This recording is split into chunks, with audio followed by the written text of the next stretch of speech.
नमस्कार दोस्तों, मैं दिनेश प्रसाद आपके सामने अपने एक विचार प्रस्तुत करने जा रहा हूं, जिसको लेकर के बहुत सारी बातें की जाती है, बहुत ही कंट्रोवर्शियल ऐसे स्टेटमेंट दिए जाते हैं जो कि ऐसा लगता है कि सत्य से बहुत दूर है। और इन विषयों को लेकर के जब बातें होती है तो लोग के विचार आपस में बहुत ही ज़्यादा विपरीत होते हैं।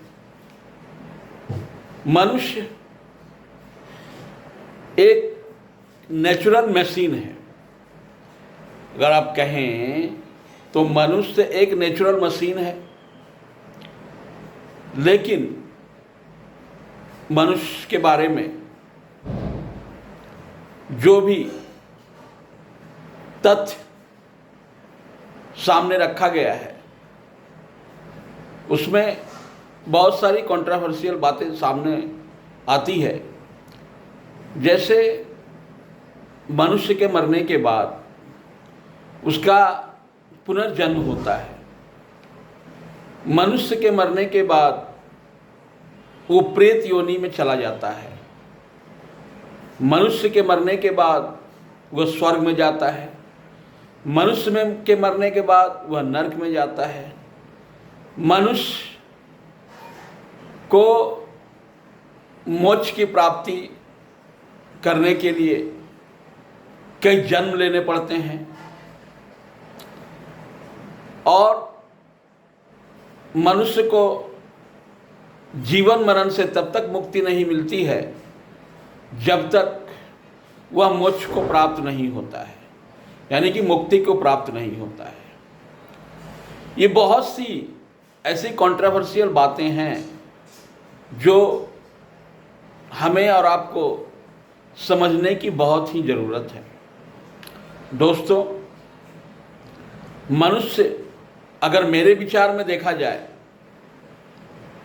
तो मनुष्य एक प्राकृतिक मशीन है, एक नेचुरल मशीन है। जैसे मनुष्य कंप्यूटर बनाया है, उसी तरह प्रकृति ने, ईश्वर ने, भगवान ने मनुष्य का निर्माण किया है और मनुष्य पूरी तरह से एक प्राकृतिक मशीन ही आप कह सकते हैं। इसको कंट्रोल हमारा माइंड करता है और बाकी के सभी अंग उनके आदेशों को पालन करता है। जैसे जब हमारा माइंड शिथिल हो जाता है, वह काम करना बंद कर देता है, तो शरीर के अन्य अंग भी शिथिल हो जाते हैं और निष्क्रिय हो जाते हैं। और किसी भी कारणवश शरीर का किसी अंग अगर निष्क्रिय हो जाता है तो दिमाग से, माइंड से उसका कनेक्शन कट जाता है, जिसके कारण ये शरीर काम नहीं कर पाता है और निष्क्रिय हो जाता है, जिससे हम मृत्यु कहते हैं। कहीं से कोई कंट्रोवर्शियल बातें इसमें नहीं होनी चाहिए। यह तथ्य है, यह प्रमाणिक है। दोस्तों, हमारे धर्मशास्त्रों में जीवन को सही तरह से जीने के लिए कई रास्ते बताए गए हैं। कई ऐसे नियम बनाए गए हैं जिस पर चल करके हम अपने जीवन को जीते हैं। लेकिन बहुत सारी बातें उसमें ऐसी समाहित हो गई है जो बिल्कुल ही सत्य से कोसों दूर है। और जो लोग उन रीतियों को लेकर चल रहे हैं जिसे हम कुरीति भी कह सकते हैं। जैसे मनुस्मृति हिंदू का एक धर्मशास्त्र है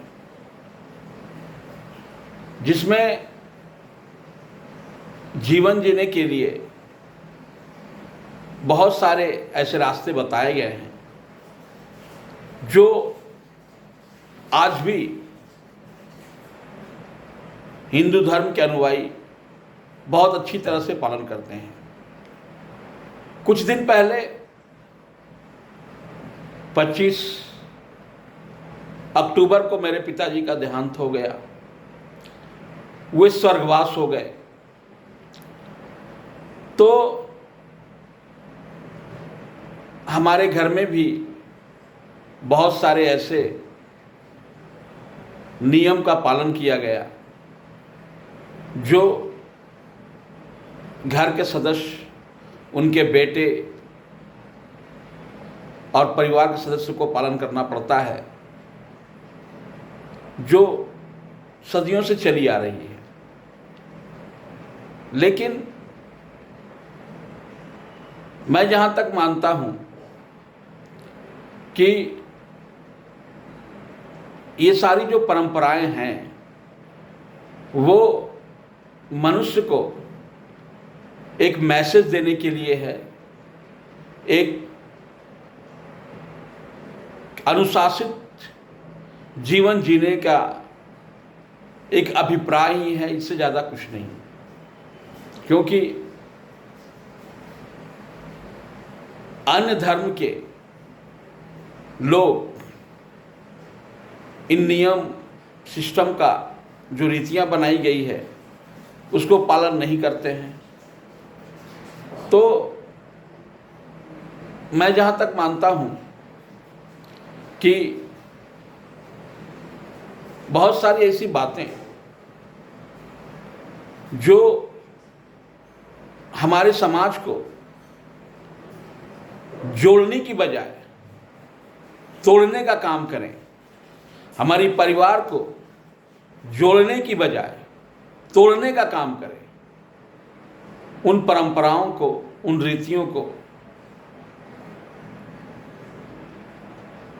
हमें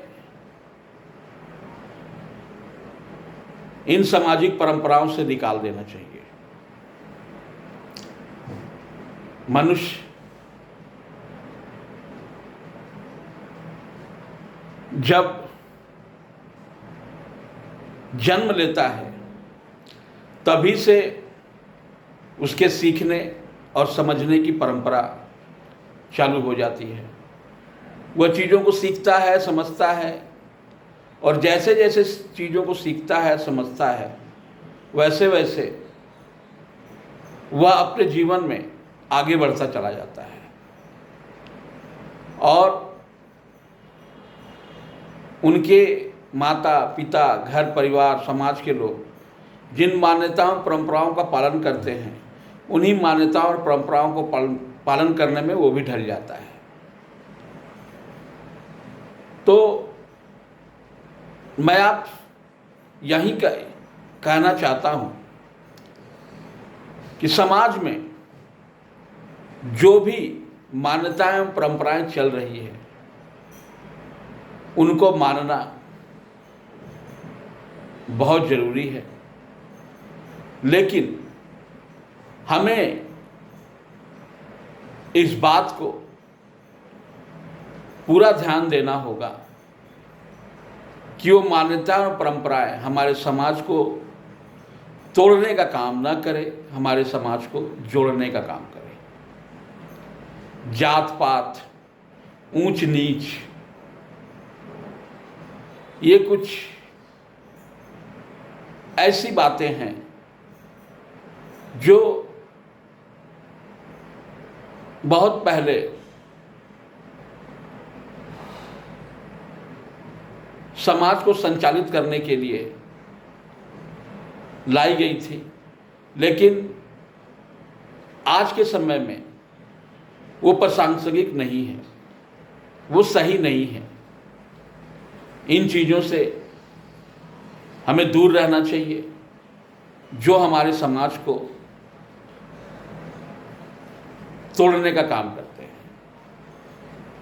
इसीलिए हर व्यक्ति आज बहुत ज़्यादा पॉजिटिव हो, चीज़ों को समझने और स्वीकार करने की क्षमता हो उसके अंदर, और अपने जीवन को उत्तरोत्तर वृद्धि करने की उसमें सोच होनी चाहिए।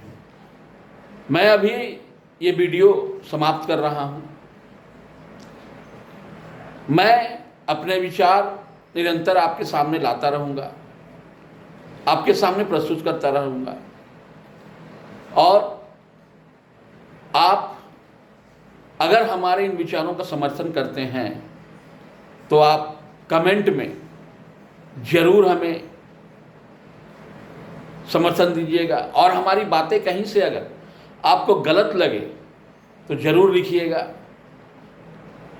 अगर वहाँ मैं गलत रहूँगा तो उसको सुधार करूँगा, अन्यथा आप में अगर किसी तरह का